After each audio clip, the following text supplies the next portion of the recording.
Je m'appelle Jenna, et j'ai grandi dans ce qui semblait être la famille parfaite vue de l'extérieur. Nous vivions dans une immense maison dans le quartier riche de la ville, avec une piscine et un garage pour 3 voitures qui abritaient les véhicules de luxe de mon père. Mon père a bâti son entreprise en partant de zéro, la transformant en une société prospère qui nous offrait tout ce que nous pouvions désirer. Et ma mère, Diana? Eh bien, elle s'assurait que tout le monde sache à quel point nous avions réussi. Chérie, il me faut absolument ce nouveau sac Gucci, entendais-je maman dire à papa au moins une fois par semaine. Toutes les femmes du country club en ont un, et je ne peux pas me présenter à nouveau avec le modèle de la saison dernière. Papa se contentait de sourire, sortait sa carte de crédit et la lui tendait sans un mot. C'était toujours comme ça, maman demandait, papa donnait. Elle n'a pas travaillé un seul jour de sa vie, mais elle savait dépenser de l'argent. Chaque mois apportait son lot de nouveaux vêtements de créateurs, de soins au spa et de voyages dans des complexes exotiques où elle publiait une infinité de photos sur les réseaux sociaux. Pendant ce temps, je passais la plupart de mon temps avec une troupe tournante de nounous. On en changeait comme maman changeait de sac à main, aucune ne semblait être assez bien pour elle. Je me souviens d'une nounou en particulier, Mademoiselle Sarah. Elle était différente des autres. Elle se souciait vraiment de moi, pas seulement de son salaire. Elle m'aidait avec mes devoirs, me lisait des histoires et m'a même appris à faire des biscuits. Mais comme toutes les autres, elle n'est pas restée longtemps.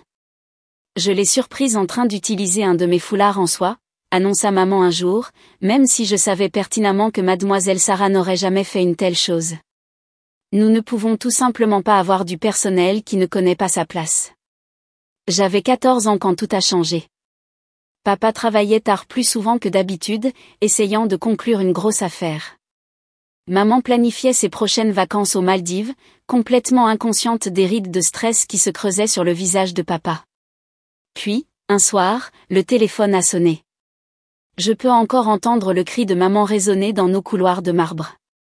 Papa s'était effondré dans son bureau, une crise cardiaque massive, ont-ils dit. Le temps que l'ambulance arrive, il était déjà trop tard.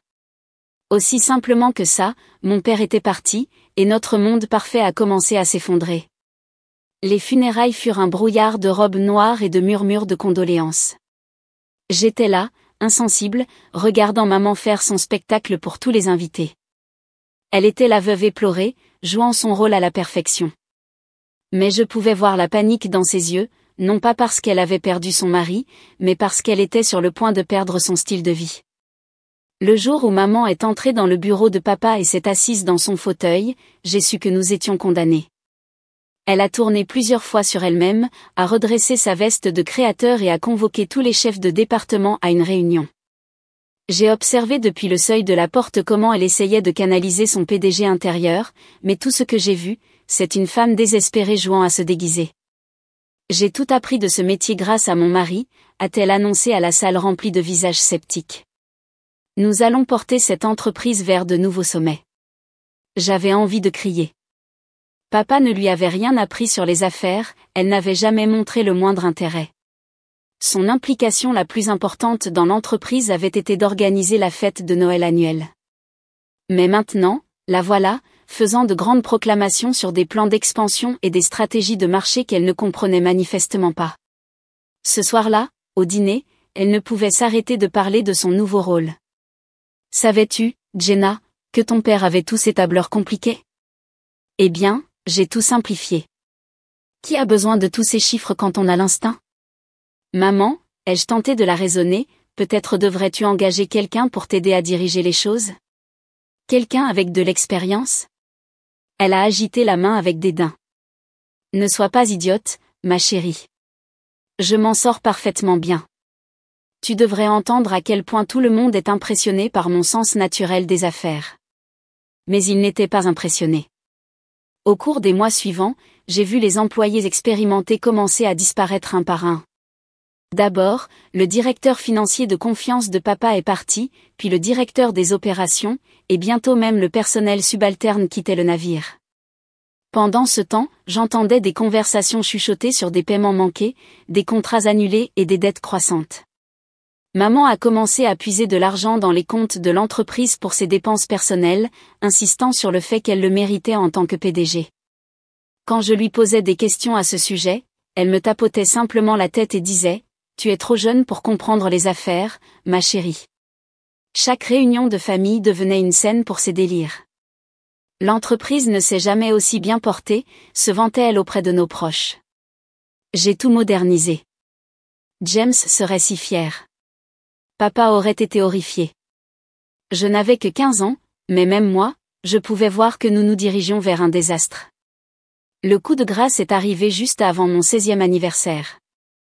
L'avis de faillite est arrivé un mardi matin, juste après que maman eut commandé de nouveaux meubles de bureau pour son empire en expansion. Nous avons tout perdu. L'entreprise a été vendue pour payer les dettes, mais ce ne fut pas suffisant. Notre maison fut la suivante. J'ai regardé les déménageurs emballer nos meubles de luxe et la garde-robe de créateur de maman. Nous avons déménagé dans une minuscule maison en périphérie de la ville, le genre d'endroit devant lequel maman passait en voiture avec un air de supériorité. La seule chose qui nous restait était mon fonds d'études, de l'argent que papa avait mis de côté dans une fiducie protégée que maman ne pouvait pas toucher. Mais cela ne l'a pas empêché d'essayer. Jenna, ma chérie, disait-elle d'une voix mielleuse, tu sais que nous pourrions utiliser cet argent maintenant. On pourra toujours s'occuper de l'université plus tard. Non, maman. C'est pour mon éducation. Son visage s'assombrissait. Après tout ce que j'ai fait pour toi, c'est comme ça que tu me rembourses? En regardant ta mère se battre pendant que tu es assise sur un tas d'argent? Elle m'ignorait pendant des jours après ces conversations, mais je suis restée ferme. J'avais vu à quelle vitesse elle pouvait dilapider l'argent, et je n'allais pas la laisser détruire mon avenir aussi. Les 2 années suivantes se sont écoulées dans la tension et la froideur. Maman et moi nous parlions à peine, sauf pour nous disputer à propos de l'argent. Quand ma remise de diplôme du lycée est enfin arrivée, elle a clairement fait savoir qu'elle ne célébrerait pas ma réussite. Pourquoi devrais-je t'organiser une fête de remise de diplôme, a-t-elle dit le matin de la cérémonie, sans lever les yeux de sa tasse de café. Tu n'aides même pas ta propre mère quand elle en a besoin. J'avais déjà été acceptée à l'université Barrett, une bonne école à 3 États de distance. Maman ne le savait pas encore, mais je l'avais choisie spécifiquement pour la distance. Dès la fin de la cérémonie de remise des diplômes, je lui ai annoncé mes plans. Tu m'abandonnes, Alta-T-L, se tenant la poitrine de façon dramatique. Après tout. Je ne t'abandonne pas, maman. Je vais à l'université, comme papa le voulait. La chambre de résidence à Barrett était minuscule comparée à mon ancienne chambre, mais elle ressemblait au paradis. Fini le chantage affectif, fini le traitement par le silence, fini de marcher sur des œufs. J'ai fait durer l'argent de mon père autant que possible, repas bon marché, manuel d'occasion, pas de voyage de vacances de printemps. À chaque jour férié, je passais l'appel obligatoire à la maison. Salut maman, comment vas-tu? Oh, je survis, à peine, disait-elle avec un soupir. Contrairement à certaines personnes, je n'ai pas de fonds fiduciaire pour vivre. Elle ne m'a jamais appelé la première, pas une seule fois en 4 ans. Mais je m'en fichais. J'étais trop occupée à construire ma propre vie. J'ai obtenu mon diplôme avec mention, décroché un emploi chez Thomson & Associates et trouvé un petit appartement en ville. Le travail est devenu mon centre d'intérêt, et j'étais douée. Vraiment douée. En 2 ans, j'ai été promue 2 fois. Puis cet appel téléphonique est arrivé. C'était Noël, et je passais mon appel de routine. Le chauffage est encore en panne, c'est plainte maman. J'ai à peine les moyens de faire les courses, encore moins les réparations. Mais ne t'inquiète pas pour moi. Je mettrai 3 pulls et je mangerai des crackers. Quelque chose a changé en moi. C'était peut-être parce que je venais de recevoir une autre augmentation, ou peut-être que j'étais simplement fatiguée de la culpabilité. Mais je me suis entendu dire, je viendrai te voir la semaine prochaine. Je suis rentrée à la maison avec un plan. La maison semblait pire que dans mes souvenirs. Peinture écaillée, gouttière cassée, vieille moquette. Maman a ouvert la porte avec cette expression de martyr que je connaissais si bien. Ça va bien pour moi au travail, lui ai-je dit pendant que nous prenions un café. J'aimerais aider. Je peux te donner $1000 par mois, et on peut refaire un peu la maison. Ses yeux se sont illuminés comme je ne les avais pas vus depuis des années. En quelques semaines, la maison avait une peinture fraîche, de nouvelles moquettes et un chauffage qui fonctionnait. Notre nouvelle routine a commencé lentement. Maman appelait avec une invitation à dîner, sa voix chaleureuse et enthousiaste. Jenna, ma chérie, je pensais qu'on pourrait essayer ce nouvel endroit italien sur Mason Street. Rien de chic, juste un bon dîner en famille. J'ai invité tante Carole et oncle Pet. Ces dîners sont devenus notre truc. Maman choisissait des restaurants modestes, des endroits où le plat principal ne dépassait pas $30 et où la carte des vins tenait sur une page. Parfois, nous n'étions que toutes les deux, d'autres fois, elle invitait sa sœur Carole, ou sa vieille amie Martha, ou oncle Pet. La note tournait généralement autour de 2 cents, que je payais toujours sans hésiter. Je me souviens encore de la première fois où maman s'est vantée de moi lors d'un de ces dîners. Nous étions chez Luigi, un endroit familial et chaleureux avec des nappes à carreaux et des bougies dans des bouteilles de Chianti. « Est-ce que je t'ai dit » annonça maman à tante Carole, rayonnante de fierté, que Jenna vient de décrocher le compte Anderson. Le plus gros client de l'histoire de sa firme. Ma fille est une vraie force dans le monde des affaires. Elle tient ça de son père. Ça m'a fait du bien, différemment de la façon dont elle se vantait de moi quand j'étais enfant, où je n'étais qu'un accessoire de plus dans sa vie parfaite. Cette fois, elle était sincèrement fière de ce que j'avais accompli par moi-même. Les dîners sont devenus plus fréquents. Maman appelait toutes les 2 semaines, suggérant de nouveaux endroits dont elle avait entendu parler, jamais rien d'extravagant. Elle semblait comprendre la limite tacite qui existait. Elle invitait différentes combinaisons de parents et d'amis, de petits groupes toujours reconnaissants et jamais présomptueux. Pendant ce temps, ma carrière continuait de s'épanouir. J'ai conclu des contrats plus importants, gagné des primes plus élevées et j'ai finalement eu assez d'économies pour l'acompte de ma propre maison. L'hypothèque était substantielle mais gérable avec mon salaire. Maman est venue à ma pendaison de crémaillère et, pour une fois, elle n'a fait aucun commentaire sur la taille ou l'emplacement. Elle m'a juste serré dans ses bras et a dit « Tu as si bien réussi, ma chérie ». Quand j'ai changé pour une nouvelle voiture, il m'a semblé naturel de donner mon ancienne à maman. Elle était encore en excellent état, une Lexus de 5 ans que j'avais méticuleusement entretenue. Sa vieille Honda était de toute façon en fin de vie. La voiture n'était que le début. J'ai remarqué sa vieille connexion Internet par modem lors d'une visite et j'ai immédiatement organisé l'installation de la fibre au débit. Puis j'ai commencé à couvrir ses factures de service public quand j'ai réalisé qu'elle gardait la maison trop froide en hiver pour économiser de l'argent. Le véritable tournant est survenu lorsque j'ai planifié mon premier voyage d'affaires à New York. Maman avait toujours voulu voir Broadway, alors je l'ai invitée. Puis tante Carole a mentionné qu'elle n'était jamais allée à New York non plus, et avant que je ne m'en rende compte, je réservais des billets pour 3. Elles étaient des compagnes de voyage parfaites, excitées mais pas exigeantes. Elles se contentaient d'hôtels confortables de milieu de gamme et de restaurants locaux authentiques.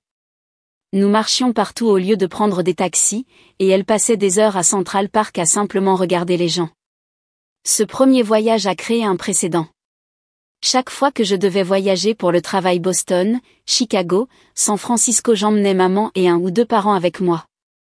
Ils se divertissaient pendant que j'étais en réunion. Nous nous retrouvions pour le dîner, et pendant mes jours de congé, nous explorions ensemble. Elles n'ont jamais demandé de virée shopping ou de spectacle coûteux, bien que je les surprenne occasionnellement avec des billets pour une comédie musicale ou une belle croisière dîner. J'avais l'impression de connaître enfin ma vraie mère, la personne qu'elle aurait pu être si l'argent n'avait pas tant déformé sa perspective toutes ces années. L'appel est arrivé un mardi matin alors que je vérifiais des contrats au travail. La voix de maman avait cette excitation particulière que j'avais appris à reconnaître au fil des ans. Jenna, ma chérie, je pensais à mon anniversaire le mois prochain. Tu sais que j'ai 55 ans, n'est-ce pas? Bien sûr, maman. Je comptais venir pour fêter ça. Tu voulais faire quelque chose de spécial? Oh, oui. Je veux célébrer ça en grand cette fois. C'est un jalon important, après tout. J'ai immédiatement commencé à planifier. Que dirais-tu d'un bon dîner chez toi? On pourrait inviter le groupe habituel tante Carole, oncle Pet, Martha? Je pourrais engager un traiteur, ou on pourrait commander de cet endroit italien que tu aimes tant. Oh non, ma chérie, m'a-t-elle interrompu. Ne t'inquiète de rien de tout ça. Je veux tout organiser moi-même cette fois. Tu as tant fait pour moi dernièrement. Laisse-moi m'occuper de la célébration de mon propre anniversaire. Quelque chose dans son ton aurait dû m'alerter, mais j'étais simplement heureuse de la voir prendre l'initiative. Tu es sûre? Ça ne me dérange vraiment pas d'aider. Absolument certaine. Présente-toi simplement à 19h. Je t'enverrai l'adresse du restaurant par message. Le jour J, j'ai pris un vol tôt le matin et je me suis enregistrée à mon hôtel habituel. Maman m'avait envoyé par message une adresse que je ne reconnaissais pas, mais je n'y ai pas prêté beaucoup d'attention jusqu'à ce que mon taxi s'arrête devant le château, le restaurant le plus cher de la ville, le genre d'endroit où le menu n'indique pas les prix et où il faut des réservations des mois à l'avance. Le maître d'hôtel m'a guidé à travers la salle à manger principale, passant devant les lustres en cristal et les murs aux feuilles d'or, jusqu'à une immense section privée à l'arrière. Mon cœur s'est arrêté. Là, réparties sur plusieurs tables couvertes de nappes blanches impeccables, étaient assises au moins 30 personnes, tous les parents que nous avions, plus ce qui semblait être la moitié du cercle social de maman. Jenna. Maman s'est précipitée vers moi, des larmes brillant dans ses yeux. Elle m'a enveloppée dans une étreinte serrée qui sentait son parfum cher préféré. Je suis si heureuse que tu sois là. Stupéfaite, je me suis laissée conduire à une place. Tante Carole a tendu la main par-dessus la table et a serré la mienne. Tu es une fille si merveilleuse, s'est-elle extasiée. Ta mère n'arrêtait pas de dire comment tu as insisté pour lui organiser cette fête incroyable. Le foie gras est divin, et j'ai entendu dire que le bœuf wagyu arrive ensuite. La pièce a semblé tourner alors que la prise de conscience me frappait. Maman n'avait pas seulement organisé sa propre fête d'anniversaire, elle avait organisé une célébration extravagante qu'elle s'attendait à ce que je paie, sans même me le dire. Mon estomac s'est noué alors que je regardais arriver plat après plat de nourriture outrageusement chère sur les tables. Les serveurs glissaient entre les invités, servant des bouteilles de vin à $500 comme si c'était de l'eau du robinet. J'ai vu du bœuf wagyu japonais qui, je le savais, coûtait $400 la portion, du caviar importé, des homards entiers venus du Maine par avion. Un rapide calcul mental m'a donné le vertige, $8 000 au minimum, peut-être plus. Tante Carole s'est levée, une coupe de champagne à la main, la tapotant doucement avec sa cuillère en argent. Le tintement du verre a résonné dans la salle à manger privée alors que les conversations cessaient. Je voudrais porter un toast, a-t-elle annoncé, le visage radieux. À ma merveilleuse nièce, Jenna. Ta générosité ce soir prouve à quel point tu es une fille incroyable. La façon dont tu as pris soin de ta mère, et maintenant cette célébration incroyable. Je suis désolée, ai-je interrompu, ma voix tremblant légèrement, mais je dois t'arrêter tout de suite. La pièce est devenue silencieuse. Le sourire de maman s'est figé sur son visage. Je n'ai pas organisé ce dîner, ai-je poursuivi, regardant autour de la salle. Je n'ai pas choisi ce restaurant. Je n'ai autorisé aucune de ces dépenses. En fait, c'est la première fois que j'entends parler de tout ça. Des halètements ont parcouru l'assemblée. La fourchette de quelqu'un a cliqueté contre son assiette. Jenna, siffla maman, son visage devenant rouge, ne sois pas ridicule. Bien sûr que tu paies pour ça. Qui d'autre, sinon? Je me suis levée lentement, ma chaise raclant contre le sol en marbre. Non, maman, je ne le ferai pas. J'ai proposé d'organiser un bon dîner chez toi ou de commander de ton restaurant italien préféré. Tu as dit que tu voulais t'occuper de tout. Tu n'as jamais mentionné le château ni invité 30 personnes. Mais tu paies toujours, a-t-elle bredouillé. Pour des choses raisonnables. Des restaurants normaux. Des factures de base. Pas ça. J'ai fait un geste vers l'étalage extravagant. Je ne te dois pas un chèque en blanc. Toi, ingrate. La voix de maman s'est brisée. Après tout ce que j'ai fait pour toi? Tout ce que tu as fait pour moi, ai-je ri, mais il n'y avait aucun humour là-dedans. Tu veux dire essayer de dépenser mon fonds d'études ou de mener l'entreprise de papa à la faillite?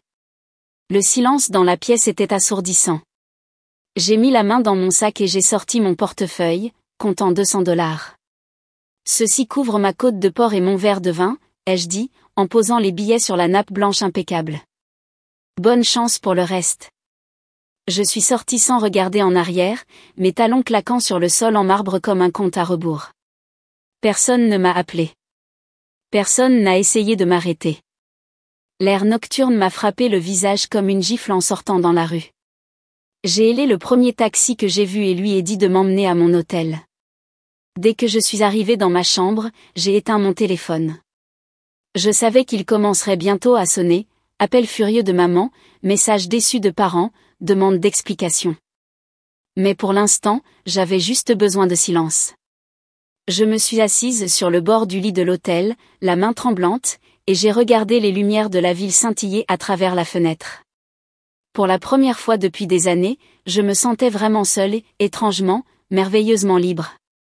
Le lendemain matin, mon téléphone a presque explosé quand je l'ai rallumé. Les notifications n'arrêtaient pas d'arriver, 47 appels manqués de maman, 28 de tante Carole, 15 de l'oncle Pet, des dizaines d'autres de divers parents. La boîte vocale était pleine. J'ai pris une profonde inspiration et j'ai appelé maman. Elle a répondu à la première sonnerie. Maman, je suis désolée de la façon dont les choses se sont passées hier soir, ai-je commencé, en essayant de garder ma voix ferme. J'arrive maintenant. Nous devons parler de ce qui s'est passé au restaurant.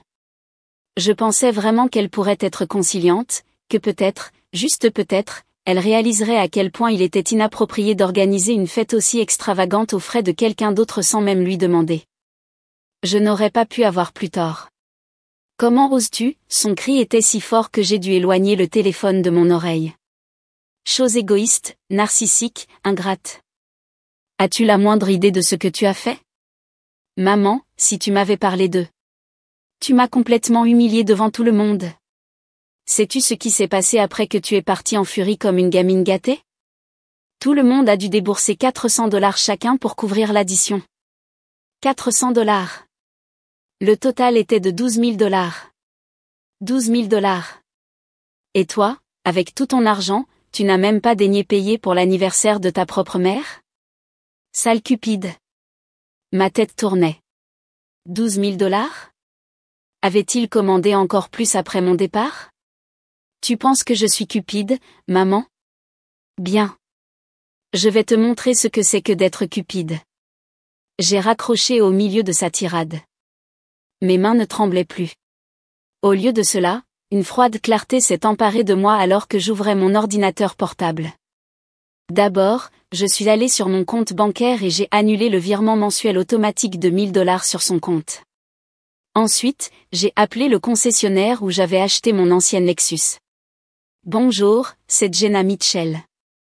Je dois organiser la reprise d'un véhicule. La voiture est toujours à mon nom. 20 minutes plus tard, une dépanneuse était en route pour la maison de maman. J'ai ouvert le site web du fournisseur d'accès à Internet.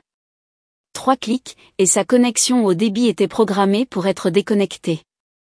Enfin, j'ai ouvert mon compte de réseau social et j'ai commencé à taper, annonce importante aux membres de ma famille, avec effet immédiat, je ne financerai plus aucun voyage ni frais de déplacement pour ma mère ou mes parents. Tout arrangement antérieur est annulé. Veuillez faire vos propres projets de voyage dorénavant. J'ai cliqué sur publier et j'ai fermé mon ordinateur portable. C'était comme fermer un chapitre de ma vie. Les répercussions ont été nucléaires.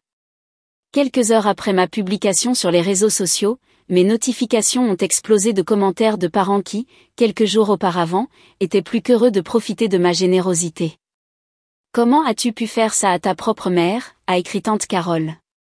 Après tout ce qu'elle a sacrifié pour toi? Tu n'es qu'une ingrate égoïste et obsédée par l'argent, est intervenu oncle Pet, qui avait voyagé avec nous à San Francisco seulement 2 mois plus tôt. Ton père aurait honte de ce que tu es devenu. C'est comme ça qu'il t'a élevé? Pour abandonner ta famille? Les commentaires n'arrêtaient pas, chacun plus venimeux que le précédent. Ma cousine Rachel, que j'avais aidée à déménager dans son nouvel appartement l'année dernière, a posté « Ne te donne pas la peine de venir à mon mariage en septembre. Je ne veux pas de quelqu'un d'aussi sans cœur à mon jour spécial. » Tante Carole a porté le coup de grâce, et tu peux oublier ma fête pour mon 60e anniversaire le mois prochain. Nous n'avons pas besoin de ton argent ni de tes cadeaux. C'était fascinant, vraiment, de voir à quelle vitesse ils avaient oublié tous les dîners, tous les voyages, toutes les fois où j'avais payé l'addition sans y penser à deux fois. Maintenant, j'étais la méchante de leur histoire, la fille cupide qui avait abandonné sa pauvre mère. Personne n'a mentionné l'addition de 12 000 $ du dîner qu'ils avaient été forcés de diviser. Personne ne s'est demandé pourquoi maman avait invité 30 personnes dans un restaurant où les plats principaux commençaient à 300 $ sans en discuter avec la personne qui était censée payer. Dans leur version des faits, cette partie n'avait pas d'importance. Les premières semaines ont été les plus difficiles. Je me suis plongée dans le travail, j'ai accepté des projets supplémentaires, n'importe quoi pour garder mon esprit occupé. Mon téléphone n'arrêtait pas de vibrer avec des messages de numéros inconnus, des parents essayant de me contacter via différents téléphones après que je les ai bloqués. J'ai changé de numéro. Certaines nuits, je restais éveillée à me demander si j'avais fait le bon choix. Mais alors je me souvenais de toutes les fois où maman m'avait manipulée, de tout le chantage affectif, de toutes les demandes sans fin déguisées en amour. Le dîner d'anniversaire n'était pas un incident isolé, c'était juste l'exemple le plus flagrant d'un schéma qui avait toujours été là. 2 mois après l'incident du restaurant, maman a essayé de me contacter. Elle a utilisé le téléphone de sa voisine pour laisser un message vocal. « Jenna, ma chérie, pouvons-nous parler ? Tu me manques. Les choses ont été difficiles. Peut-être pourrions-nous nous retrouver pour un café ? Juste nous deux. » Sa voix semblait plus faible en quelque sorte, moins assurée. Une partie de moi voulait croire qu'elle avait changé, qu'elle avait enfin compris. Mais j'ai alors remarqué qu'elle ne s'était toujours pas excusée. Il n'y avait aucune reconnaissance de ce qu'elle avait fait, aucune prise de responsabilité, juste une autre tentative pour me ramener dans ses filets. J'ai bloqué ce numéro aussi. La vie a continué. J'ai eu une autre promotion au travail. Sans le fardeau constant de subvenir aux besoins de maman et de plusieurs parents, mon salaire allait plus loin que je ne l'avais jamais imaginé. J'ai fait un voyage en Europe, seule cette fois. Pas de parents à divertir, pas de demande de qui que ce soit à satisfaire. C'était libérateur. Parfois, par le biais de connaissances communes ou des réseaux sociaux, j'entends des bribes sur la vie de maman. Elle a dû déménager à nouveau dans plus petit, un endroit encore plus petit. Elle se plaint à qui veut bien l'entendre de sa fille ingrate qui l'a abandonnée. Tous les parents sympathisent, bien sûr, mais curieusement, aucun d'entre eux ne s'est proposé de subvenir à ses besoins comme je l'ai fait. Est-ce qu'avoir une mère me manque ? Parfois. Mais la mère dont j'avais besoin me manquait, pas celle que j'ai eue. L'idée de la famille me manque, mais pas la réalité dans laquelle ma famille s'était transformée, un réseau de profiteurs, trop heureux de prendre tout ce que je pouvais donner, puis de me condamner quand j'ai finalement dit stop. Peut-être qu'un jour, maman aura une véritable épiphanie. Peut-être qu'elle comprendra que l'amour ne devrait pas avoir de prix, que la famille n'est pas une question de transaction financière. Peut-être qu'elle offrira des excuses sincères, pas du genre qui vient avec des excuses ou des exigences, mais une qui montre une réelle compréhension du mal qu'elle a causé. Si ce jour arrive, je pourrais être ouverte à la reconstruction d'une sorte de relation, une relation différente, avec des limites claires et un respect mutuel. Mais même alors, je ne serai plus jamais le distributeur automatique de billets de la famille. Ce chapitre de ma vie est clos pour toujours.